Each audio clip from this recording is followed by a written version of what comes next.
প্রিয় শিক্ষার্থীবৃন্দ, আজকে আমরা পড়ব দশম শ্রেণীর বাংলাদেশ ও বিশ্ব পরিচয় বইয়ের একাদশ অধ্যায়। এই অধ্যায়ের নাম জাতীয় সম্পদ ও অর্থনৈতিক ব্যবস্থা। তার মানে সকল প্রকার সম্পদ নিয়ে আজকে আলোচনা হবে। তো তোমরা সবাই জানো সম্পদ কি? সাধারণ অর্থে আমরা সম্পদ বলতে বাড়ি গাড়ি, জায়গা জমি, কলকারখানা, ব্যবসা প্রতিষ্ঠান এসবকেই সম্পদ বুঝি। কিন্তু এই চ্যাপ্টারটা মূলত অর্থনীতির একটা চ্যাপ্টার। তো অর্থনীতির ভাষায় সম্পদ বলতে কি বোঝায়? এই যে তোমরা এখানে একটা ছকের মতো দেখতে পাচ্ছ যে কোনো বস্তু বা দ্রব্যের যখন উপযোগ, অপ্রাচুর্যতা, বাহ্যিকতা এবং হস্তান্তরযোগ্যতা থাকে, আমরা শুধুমাত্র তখনই অর্থনীতিবিদরা তাকে সম্পদ বলে আখ্যায়িত করেছে। তার মানে সংজ্ঞাটা এরকম যে সম্পদ কাকে বলে? যখন কোনো বস্তুর, যে কোনো বস্তুর, ধরো এই যে এটা একটা মার্কার, এটা একটা বস্তু, এই বস্তুটির যখন উপযোগ, অপ্রাচুর্যতা, বাহ্যিকতা এবং হস্তান্তরযোগ্যতার গুণগুলো থাকবে, চারটি বৈশিষ্ট্য যখন একটা বস্তু বা দ্রব্যের থাকবে, শুধুমাত্র তখনই আমরা তাকে সম্পদ বলবো। এখন তোমাদের কাছে এই যে উপযোগ শব্দটা একেবারেই নতুন, যে উপযোগ আবার কি? আগের কোনো ক্লাসে এই শব্দটা ছিল না। উপযোগ কি? যে কোনো দ্রব্যের অভাব মোচনের ক্ষমতাকেই উপযোগ বলে। যদি কোনো দ্রব্যের অভাব মেটানোর ক্ষমতা না থাকে তাহলে আমরা বলবো সেই দ্রব্যটির কোনো উপযোগিতা নেই। যেমন এই মার্কারে যদি কলম কালি না থাকে, তখন কিন্তু এটা আমার কোনো কাজে লাগতেছে না। তোমার হাতের কলমটির যদি কালি না থাকে, সেটা কি তোমার কোনো কাজে লাগবে? লাগবে না। তাহলে ওই কলমটি বা এই মার্কারটি তার উপযোগিতা হারিয়েছে। এটা এখন আর আমার সম্পদ হিসেবে আমি একে গণ্য করব না, কারণ এটার উপযোগ নেই, এ আমার অভাব মোচন করতে পারবে না, এটা দিয়ে আমি লিখতেই পারবো না। এটা আমি কিসের জন্য কিনছি? আমার কোন অভাব পূরণ করার জন্য? কোনো কিছু লেখার জন্য। তোমার হাতের কলমটিও তুমি কোনো কিছু লেখার জন্য কিনেছো। তো সে যদি কালিয়ে না থাকে তাহলে তো সেটা আমার কোনো অভাব মোচন করছে না, আমার অভাব পূরণ করতে পারছে না। তার মানে তার উপযোগিতা নেই, আর এটা তখন সম্পদ হিসেবেও গণ্য হবে না, আর আমি তাকে তখন সংরক্ষণও করবো না। তোমার হাতের কলমটির কালি ফুরিয়ে গেলে তুমি কি করবে? অবশ্যই তাকে ফেলে দিবা, তাছাড়া তো আর কিছু করার নেই। তখন সে আর তোমার সম্পদ না। তাহলে সোজা কথায় কোনো বস্তু বা দ্রব্যের অভাব মোচনের বা অভাব পূরণের বা অভাব মেটানোর ক্ষমতাকেই উপযোগ বলে। যে কোনো একটা দিয়ে তুমি বলতেই পারো। তো এই উপযোগ যখন কোনো দ্রব্যের থাকবে, সেই দ্রব্যটা যখন অপ্রাচুর্য হবে, মানে দ্রব্যটির আমার চাহিদা আছে কিন্তু সেটার যোগান অনেক সীমিত আমাদের পৃথিবীতে, তখন সেটাকে বলে অপ্রাচুর্যতা। যেমন আমাদের বাতাসের প্রয়োজন আছে অক্সিজেনের জন্য, কিন্তু অক্সিজেন কি আমাদের সীমাবদ্ধ, বা এটা কি সাপ্লাই দিতে হয়? এটার যোগান হচ্ছে অসীম। এজন্য এটার কিন্তু কোনো অপ্রাচুর্যতা নেই। প্রচুর পরিমাণ বাতাসের মধ্যে আমরা অবস্থান করছি, তাহলে বাতাসের কোনো অপ্রাচুর্যতা নেই। এবং মূল কথা, যে দ্রব্যটি আমাদের চাহিদা অনুযায়ী আমরা পাচ্ছি না, প্রয়োজন অনুযায়ী সরবরাহ নাই, সেই দ্রব্যটির অপ্রাচুর্যতা রয়েছে। এই যে মার্কার বা কলম, তোমার বই খাতা, প্রয়োজনীয় যে দ্রব্যগুলো আমাদের রয়েছে, এগুলো কিন্তু যেখানে সেখানে পড়ে থাকে না।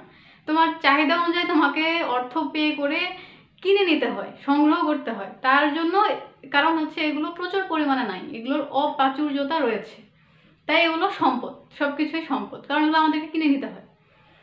তার মানে যে দ্রব্যগুলো বললাম, এই মার্কারটির উপযোগ আছে, কারণ এটার ভিতরে কালি আছে, এটা আমার লেখার যে অভাব সেটা পূরণ করতে পারতেছে। তারপর এটা অনেক বেশি অ্যাভেলেবেল না, যেখানে সেখানে পড়ে নেই, এটার অপ্রাচুর্যতা রয়েছে। নেক্সট কি? বাহ্যিকতা রয়েছে, এটা তোমরা চোখে দেখতে পাচ্ছ, সো এটার বাহ্যিকতা রয়েছে। এরপর বলছে হস্তান্তরযোগ্যতা, আমি যে কাউকে এটা চাইলে দিয়ে দিতে পারবো।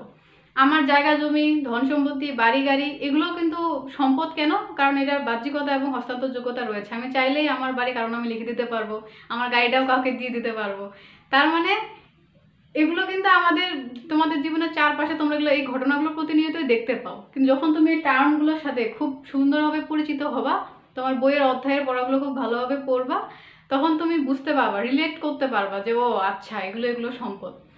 সো আমাদের প্রথম প্রশ্নই ছিল যে সম্পদ কি?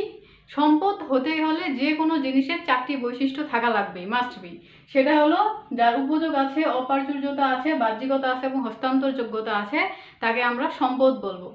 তোমাদের কাছে উপযোগ শব্দটা একেবারে নতুন, সেটাও আমি বললাম যে উপযোগ বলতে কোনো দ্রব্যের অভাব মোচনের ক্ষমতাকে উপযোগ বলে। যে দ্রব্যটিতে আমার কোনো অভাব পূরণ হবে না, যেটা কলমের কালিয়ে নেই বা আমার খাতায় আর কোনো পেজ নাই লেখার মতো, তাহলে তো সে আর আমার কোনো অভাব পূরণ করতে পারছে না।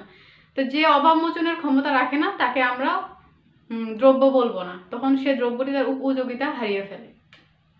এই গেল আমাদের এই প্রথম টার্মটা সম্পর্কে আলোচনা, যে সম্পদ আসলে কি। তারপর আসো যে সম্পদ তাহলে কত প্রকার। সম্পদের অনেক রকম প্রকারভেদ রয়েছে। যেমন এই যে আমাদের এখানে আছে যে 5 প্রকার সম্পদ রয়েছে। তোমাদের বইয়ের ভাষ্য মতে আমাদের পৃথিবীতে বা আমাদের দেশে 5 প্রকারের 5 ধরনের সম্পদ রয়েছে। 1 নম্বরে রয়েছে ব্যক্তিগত সম্পদ, একেবারেই পার্সোনাল প্রপার্টি, যেমন আমার বাড়ি গাড়ি জায়গা জমি অর্থ সম্পদ এবং নিজস্ব দ্রব্য সামগ্রীগুলো, এগুলো হচ্ছে আমার ব্যক্তিগত সম্পদ। এগুলোর মালিক একমাত্র আমি। এটা রক্ষণাবেক্ষণ এবং ভোগ করার পূর্ণ অধিকার শুধু আমার, পাড়া প্রতিবেশী বা অন্য কারো, সমাজের বা রাষ্ট্রের অন্য নাগরিকদের এই সম্পদের উপর কোনো হস্তক্ষেপ থাকবে না। সেগুলো আমার একান্তই ব্যক্তিগত, নিজের সম্পদ, ব্যক্তিগত সম্পদ। এরপর বলছে এটার একটা শ্রেণীবিভাগ করে বলছে একান্ত ব্যক্তিগত সম্পদ, সেটা হলো নিজস্ব প্রতিভা এবং ব্যক্তির দক্ষতা। এখন তোমরা বলতে পারো যে নিজস্ব প্রতিভা তো চোখে দেখা যায় না, ব্যক্তির দক্ষতাও কিন্তু চোখে দেখা যায় না, তার মানে এর বাহ্যিকতা নেই এবং এগুলো হস্তান্তর করাও যায় না। একটা মানুষের দক্ষতা সে নিজে স্কিল নিজে ডেভেলপ করেছে, নিজে অর্জন করেছে, সে মারা গেলে কিন্তু সে তার স্কিলটা নিয়ে মারা যায়, পৃথিবী থেকে প্রস্থান করে। ড্রাইভার ধরো, সে হচ্ছে ড্রাইভিংটা তার স্কিল, সে নিজে এটা শিখেছে, অর্জন করেছে। এই ড্রাইভিং স্কিলটাকে চাইলেও অন্য কাউকে হস্তান্তর করা যায় বা এটা কি চোখে দেখা যায়? দেখা যায় না এবং হস্তান্তর করাও যায় না। তাহলে এটা হচ্ছে একটা অভিজ্ঞতা, এই যে ব্যক্তির দক্ষতা বা অভিজ্ঞতা। এই যে শিক্ষকতা, এটাও কিন্তু একটা দক্ষতা। তারপরে যে ডাক্তার যে ডাক্তারি করে, এটাও একটা দক্ষতা, স্কিল। এরকম আমাদের প্রত্যেকটা পেশারই কিন্তু স্কিল রয়েছে, দক্ষতা রয়েছে। তো এই দক্ষতা কিন্তু একজন মানুষকে অর্জন করতে হয় পৃথিবীতে এসে, কেউ কাউকে কারো দক্ষতা দিয়ে যেতে পারে না, দান করা যায় না। তার মানে কি দক্ষতার কোনো হস্তান্তর যোগ্যতা নেই এবং দক্ষতা বা হচ্ছে ব্যক্তির কোনো প্রতিভা, যে কে এই ছেলেটি অনেক বেশি প্রতিভাবান, এই মেয়েটি অনেক বেশি প্রতিভাবান, খুব ভালো পড়াশোনায় পারে, তার প্রতিভা মস্তিষ্কটা তো আসলে দেখা যায় না। তার মানে কি এই ব্যক্তিগত একান্ত ব্যক্তিগত সম্পদের কোনো বাহ্যিকতা বা হস্তান্তর যোগ্যতা নেই। তাহলে তারপরে আমরা তাকে সম্পদ কেন বলতেছি? এই আমার স্কিল এবং প্রতিভাকে ব্যবহার করে কিন্তু সম্পদ সৃষ্টি করা যায়। সমষ্টিগত সম্পদ বা কালেকটিভ রিসোর্স কি? আমাদের তোমরা রাস্তাঘাট, রেলপথ, বাঁধ, সেতু এগুলো কে না চেনে? সবাই চেনে। তো তুমি যখন রাস্তা দিয়ে চলাচল করার সময় একটা বাঁধ বা সেতু দেখতে পাও, রেল লাইন দেখতে পাও, সরকারি স্কুল হাসপাতাল এগুলো দেখতে পাও, তুমি তোমার মনে প্রশ্ন জায়গা না এই সম্পদগুলো আসলে কার? এগুলো কার মালিকানাধীন? এগুলো কে রক্ষণাবেক্ষণ করে? আসলে এই সবগুলো হচ্ছে সমষ্টিগত সম্পদ। সমাজের সকল নাগরিক এই যে রাস্তাঘাট, বাঁধ, পার্ক, সরকারি হাসপাতাল, স্কুল কলেজ, প্রাকৃতিক বনজ সম্পদগুলো সমাজের সকল নাগরিকে ব্যবহার করতে পারবে এবং তাই এগুলো রক্ষণাবেক্ষণ করার দায়িত্ব নাগরিকের উপরেই বর্তায়। যেখানে ধরো একটা সরকারি স্কুল মাঠ, এই মাঠে সবার বাচ্চা কাচ্চাই যায় বিকালবেলা চাইলে ক্রিকেট বা ফুটবল খেলতে পারবে, সেখানে কিন্তু কেউ এসে বাধা দেবে না যে তুমি আমার মাঠে খেলিও না বা অমুকের সন্তান এই মাঠে খেলতে পারবে না, এমন কোনো টার্ম বা রুলস নেই। তার মানে যেই সম্পদগুলো সমাজের সকল শ্রেণীর মানুষ, মানে একটা মুচির ছেলেও রাস্তা দিয়ে হাঁটতে পারবে, একটা শিক্ষকের ছেলেও রাস্তা দিয়ে হাঁটতে পারবে, আবার ডাক্তারের ছেলেও চাইলে রাস্তা দিয়ে হাঁটতে পারবে। তার মানে কি রাস্তাটা ব্যবহার করার অধিকার সবার রয়েছে। সমাজের সকল স্তরের মানুষের যে সম্পদগুলো ব্যবহার করার অধিকার থাকে, সেই সম্পদগুলোকে আমরা বলবো সমষ্টিগত সম্পদ। উদাহরণগুলো মনে রাখা অনেক অনেক বেশি ইম্পর্টেন্ট। তোমরা সবাই উদাহরণগুলো মনে রাখবা। সকল এমসিকিউ, এখান থেকে প্রচুর পরিমাণে এমসিকিউ হয়। ধরো তোমাকে বলবে যে রেলপথ বা রাস্তাঘাট কোন ধরনের সম্পদ, তখন এমসিকিউ তোমাকে দাঁড়াইতে হবে এটা সমষ্টিগত সম্পদ। বা কোন নাম্বার প্রশ্নও আসতে পারে যে উদ্ভাবনী শক্তি কোন ধরনের সম্পদ, তখন কিন্তু তোমাকে দাঁড়াইতে হবে যেটা জাতীয় বা ন্যাশনাল রিসোর্স। সো এই উদাহরণগুলো মনে রাখা খুবই খুব ইম্পর্টেন্ট। আর এটাই কিন্তু তুমি বাস্তব জীবনের সাথে মিলিয়ে দেখতে পারবে। তুমি যদি নাই জানো যে এই টার্মটা যদি তুমি ভালো করে না করো, তাহলে তুমি কি জানবে যে সাগর মহাসাগর কোন ধরনের সম্পদ? আন্তর্জাতিক সম্পদ। সো খুব কেয়ারফুলি মনোযোগ সহকারে এই চ্যাপ্টারটা পড়ার চেষ্টা করবে। এটা তোমার বাস্তব জীবনের সাথে ওতপ্রোতভাবে জড়িত। যখন এই টার্মগুলো তুমি জানবে যে বৈজ্ঞানিক আবিষ্কার বা প্রযুক্তি এটা কি ধরনের সম্পদ, তখন তোমার অনেক ভালো লাগবে যে আমি জানি যে বৈজ্ঞানিক আবিষ্কার হলো আন্তর্জাতিক সম্পদ। তাহলে জাতীয় সম্পদ হলো কর্মদক্ষতা, উদ্ভাবনী শক্তি, প্রযুক্তিগত জ্ঞান এবং এই যে আমাদের ব্যক্তিগত এবং সমষ্টিগত একান্ত ব্যক্তিগত সম্পদ, এই জন্য আমি লিখে দিয়েছি 1 2 3, এই সবগুলো মিলে মানে সমষ্টিগত ব্যক্তিগত সম্পদের সমষ্টিতে আমাদের জাতীয় সম্পদ গড়ে ওঠে।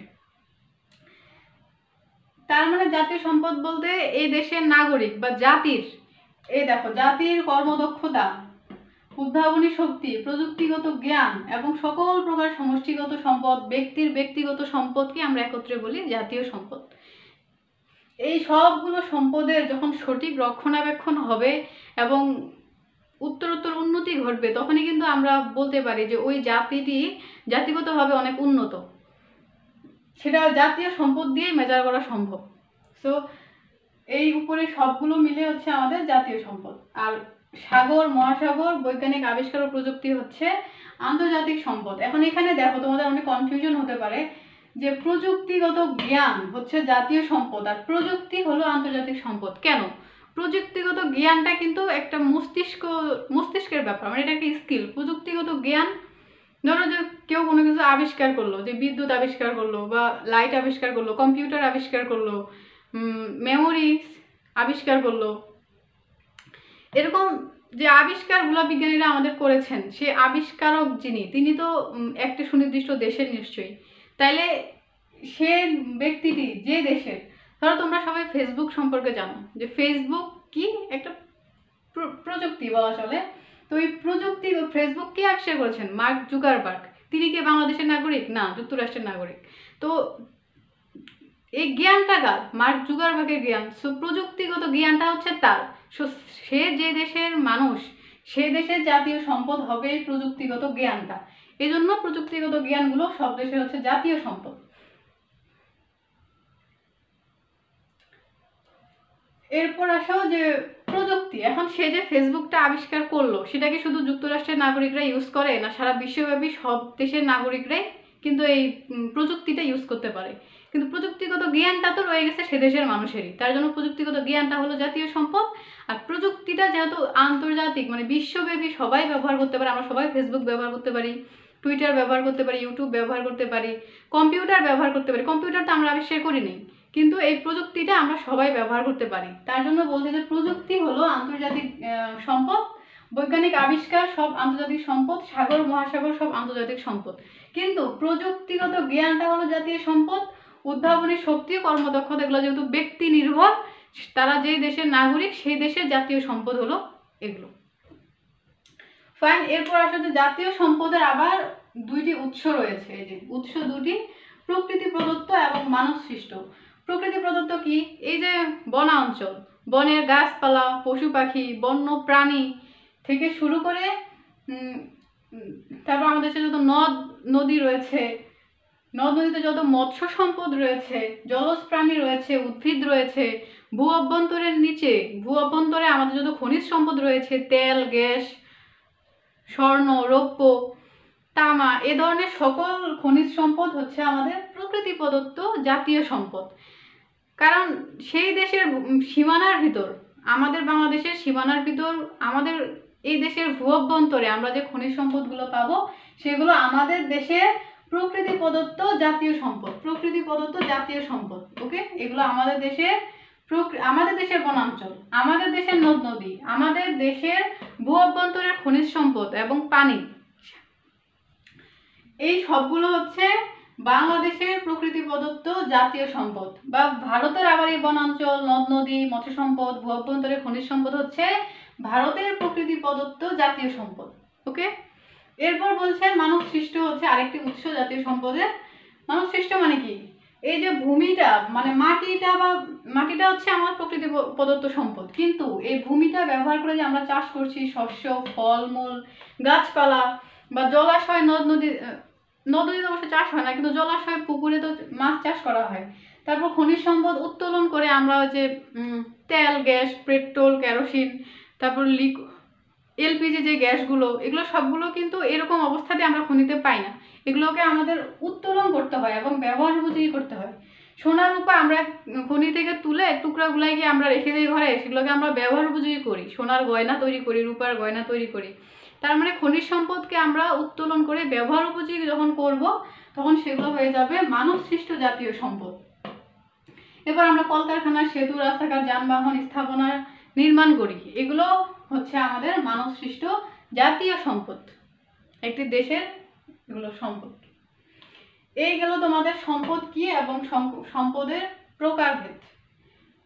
এই বিশেষ করে এখানকার এই উদাহরণগুলো তোমরা অবশ্যই মনে রাখবে, এগুলো অনেক বেশি এমসিকিউতে আসে।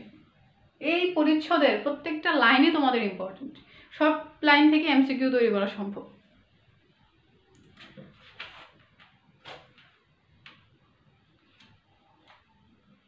যেমন একটু তোমাদের বললাম যে উপযোগ, কোনো দ্রব্যের অভাবমোচন ক্ষমতাকে উপযোগ বলে, এটা হচ্ছে তোমাদের চট্টগ্রাম বোর্ডে 2019 সালে এমসিকিউতে এসেছিল প্রশ্নটি।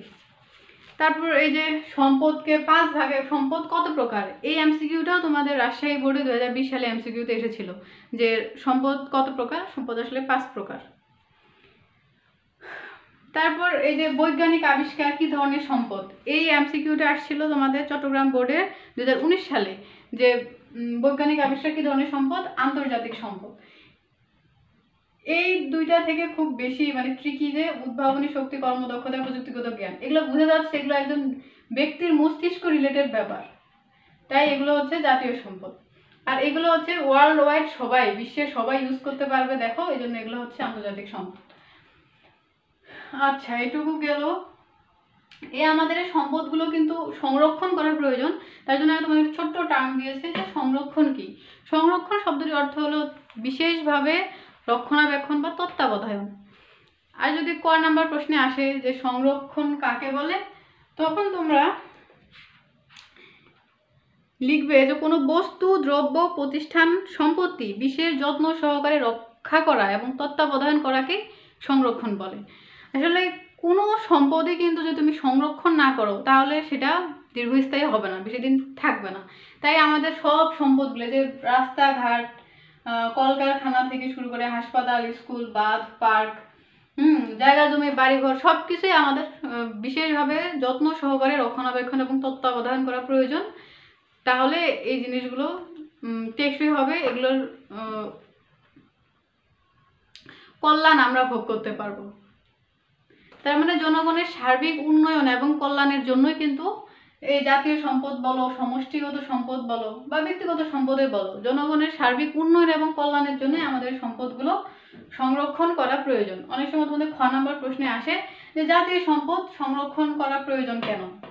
জাতীয় সম্পদ কোনগুলো, এই যে এগুলো জায়গা জমি, বাড়িঘর, অর্থ সম্পত্তি, নিজস্ব প্রতিভা, ব্যক্তির দক্ষতা, রাস্তাঘাট, রেল, বাঁধ, পার্ক, কর্মদক্ষতা, উদ্ভাবনী শক্তি, প্রযুক্তিগত জ্ঞান, সবগুলোই কিন্তু জাতীয় সম্পদের অন্তর্ভুক্ত। এই সম্পদগুলো ব্যবহার করে আমরা ব্যক্তির উন্নয়ন এবং কল্যাণ সাধন করতে পারবো। এগুলো আমাদের সবার জন্যই প্রয়োজনীয়, এগুলোর যত উন্নয়ন হবে, তুমি যদি বনাঞ্চলের গাছপালা সব কেটে ফেলো তাহলে তো সেটা সবার জন্যই ক্ষতিকর, পরিবেশের উপর একটা বিরূপ আবহাওয়া পড়বে, বিরূপ প্রতিক্রিয়া সৃষ্টি হবে, সেটা সবার জন্যই ক্ষতিকর। আর এগুলো যদি আমরা সংরক্ষণ করি, আমরা যদি নদ নদীর বা এই যে রাস্তাঘাট যদি কোথাও ভেঙে গেছে বা সংরক্ষণ করে আমরা যদি এগুলো নিজে একজন নাগরিক হিসেবে যদি এগুলোর ক্ষতি না করি, তাহলে এগুলো আমাদের সবাই আমরা এর উপকার ভোগ করতে পারবো, সবার জন্যই কল্যাণকর। এই গেল সংরক্ষণ পর্যন্ত এই একটা টার্ম। তারপর আসা তোমাদের দ্বিতীয় যে টার্মটা রয়েছে যে অর্থনৈতিক ব্যবস্থা কি। অর্থনৈতিক ব্যবস্থা কি এবং কত প্রকার। অর্থনৈতিক ব্যবস্থাটা হলো যে প্রক্রিয়া, পদ্ধতি ও নিয়ম নীতির উপর যে কোনো দেশের অর্থনীতি পরিচালিত হয় তাকে অর্থনৈতিক ব্যবস্থা বলে। আরেকটা সময় বলছে যে ব্যবস্থা বা কাঠামোর আয়তায় উৎপাদনের উপাদান সমূহের মালিকানা নির্ধারিত হয়। এই যে উৎপাদনের উপাদান হচ্ছে এগুলো, তো বলছে যে পদ্ধতি বা কাঠামোর আওতায় উৎপাদনের উপাদান সমূহের মালিকানা নির্ধারিত হয়, উৎপাদন কার্য পরিচালিত হয় এবং বন্টন ও ভোগ সম্পাদিত হয় তাকে অর্থনৈতিক ব্যবস্থা বলে। এই অর্থনৈতিক ব্যবস্থা মূলত 4 ধরনের রয়েছে সারা বিশ্বে। ধনতান্ত্রিক অর্থ ব্যবস্থা, সমাজতান্ত্রিক অর্থ ব্যবস্থা, মিশ্র অর্থ ব্যবস্থা এবং ইসলামিক অর্থ ব্যবস্থা। আমাদের বাংলাদেশে মূলত মিশ্র অর্থ ব্যবস্থা রয়েছে। এখানে ধনতান্ত্রিক এবং সমাজতান্ত্রিক 2 ধরনের অর্থ ব্যবস্থার সমন্বয়ে একটা মিশ্র অর্থ ব্যবস্থা বিরাজমান বাংলাদেশে। এটা অনেক সময় এমসিকিউতে আসে যে বাংলাদেশে কি ধরনের অর্থব্যবস্থা বিদ্যমান, সেটা হলো মিশ্র অর্থব্যবস্থা বিদ্যমান। তো উৎপাদনের উপাদান হচ্ছে 4টি, দেখো ভূমি, শ্রম, মূলধন, সংগঠন, এই 4টিকে বলা হয় উৎপাদনের উপাদান। তো ভূমি কি? সাধারণ অর্থে আমরা ভূমি বলতে শুধু জমিকে বুঝি, কিন্তু অর্থনীতির ভাষায় ভূমি বলতে ন্যাচারাল রিসোর্স মানে প্রাকৃতিক সম্পদ পুরোটাকেই ভূমি বলে। এই যে আমাদের মাটির উপরে এই যে এটা প্রকৃতি প্রদত্ত যা কিছু আছে পুরোটাই ভূমি। এখান থেকে এটা রিলেটেড যে বনাঞ্চল, বনের গাছপালা, পশু পাখি, নদ নদী, এদের মৎস্য সম্পদ, জলজ প্রাণী, ভূ অভ্যন্তরের পানি এবং খনিজ সম্পদ যা রয়েছে সবগুলাই কিন্তু ভূমির অন্তর্ভুক্ত। ন্যাচারাল রিসোর্স পুরাটাই প্রকৃতি পুরাটাই হচ্ছে ভূমি। 2 নম্বরে যেটা আছে শ্রম। এখন তোমরা বলবা যে শ্রম কাকে বলে? উৎপাদন কাজে ব্যবহারযোগ্য মানুষের শারীরিক এবং মানসিক কর্মদক্ষতাকে শ্রম বলে। শ্রমের সাথে শ্রমিক কথাটা ওতপ্রোতভাবে জড়িত। শ্রমিক বলতে আমরা একটু মানে নিচুভাবে দেখি যে শ্রমিক মানে কামলা টাইপের। আসলে আমরা সবাই কামলা, আমরা সবাই শ্রমিক। যারাই শ্রম দেয়, শারীরিক বা মানসিক পরিশ্রম করে, তারা সবাই শ্রমিক। সো শ্রম কাকে বলে? উৎপাদন কাজে ব্যবহার্য মানুষের শারীরিক এবং মানসিক কর্মদক্ষতাকে শ্রম বলে। এই অর্থে কি দাঁড়ায়? আমি তো এই যে এখন তোমাদেরকে শারীরিক এবং মানসিক 2 ধরনের শ্রম দিয়ে পাঠদান করছি, তার মানে আমিও একজন শ্রমিক। সবাই শ্রমিক। তুমিও যে লেকচারটা পড়ছো, দেখছো, এটাও এখানে তোমার কিছু শারীরিক মানসিক পরিশ্রম হচ্ছে, তার মানে তুমিও একজন শ্রমিক। শ্রম আমরা সবাই দিচ্ছি প্রতিনিয়ত বিভিন্ন সেক্টরে। শ্রমের সংজ্ঞাটা খুবই সুন্দর যে উৎপাদন কাজে ব্যবহারযোগ্য মানুষের শারীরিক এবং মানসিক কর্মদক্ষতাকে শ্রম বলে। এই হলো আমাদের ভূমি গেল, যে ন্যাচারাল রিসোর্স প্রাকৃতিক সম্পদ পুরোটাকে ভূমি বলে। আর শ্রমও বললাম। এরপর হচ্ছে মূলধন কাকে বলে?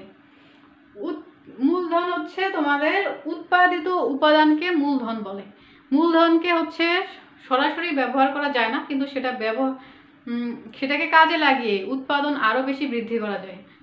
পোশাক আশাক তৈরি করার ক্ষেত্রে আমরা হচ্ছে একটা শার্ট বা একটা যে কোনো শার্ট প্যান্ট এগুলো আসলে কি দিয়ে তৈরি হয়? তুলা থেকে সুতা তৈরি হয়, সুতা থেকে তারপর কাপড় তৈরি হয়। এই তুলা সুতা এগুলো কিন্তু আমরা ডিরেক্টলি ব্যবহার করতে পারি না, এগুলোকে কি করতে হয়? কাপড় পর্যন্ত নিয়ে যাইতে হয়, কাপড় তৈরি করতে হয়, তারপর আমরা ব্যবহার করতে পারি সেলাই করে। তারপর তুলা সুতা এগুলো কি? উৎপাদনের উপাদান। এই উৎপাদনের উপাদানগুলোই হচ্ছে মূলত এই মূলধন, যেগুলো সরাসরি ব্যবহার করা যায় না। তোমাদের বইয়ে একটা সুন্দর উদাহরণ দেওয়া আছে যে চেয়ারের জন্য কাঠ সংগ্রহ করা হয় ভূমি থেকে। একটা চেয়ার তৈরি করতে যে যন্ত্রপাতিগুলো দরকার এবং অন্যান্য উপকরণ এবং অর্থ প্রয়োজন, সেগুলোকে বলছে এখানে মূলধন। আর সংগঠন হচ্ছে যে এই 3টির সমন্বয় সাধন করবে। 3টির সমন্বয় মানে ভূমি, শ্রম, মূলধনের সমন্বয় সাধন করে যে কার্য সম্পাদন করে তাকে হচ্ছে সংগঠন বলে। সংগঠন যে ব্যক্তিটি পরিচালনা করে তাকে উদ্যোক্তা বলে। এই হলো তোমাদের সিম্পল টার্ম অর্থনৈতিক ব্যবস্থা বা উৎপাদন কি। এটাই বীজ থেকে তো আমরা শস্য উৎপাদন করি, বা কলকারখানায় নানা ধরনের যে র ম্যাটেরিয়ালস যেগুলোকে বলে, যে দ্রব্য উপাদানগুলো দিয়ে আমরা উৎপাদন কার্য পরিচালনা করি। একটাকে বললাম যে তুলা থেকে সুতা হয়, সুতা থেকে শার্ট হয়। এরকম যে একটা অবস্থা থেকে দ্রব্যের একটা অবস্থা থেকে আরেকটা অবস্থায় রূপান্তর করাকেই উৎপাদন বলে। সিম্পল একটা সংজ্ঞা বইয়ে দেওয়া আছে। আর উৎপাদন উপাদান 4টি, ভূমি, শ্রম, মূলধন, সংগঠন, সেগুলো কি হয় বললাম। তারপর দেখো অর্থনৈতিক কার্যাবলী সম্পাদনের জন্য কিন্তু কয়েকটি ধাপ রয়েছে।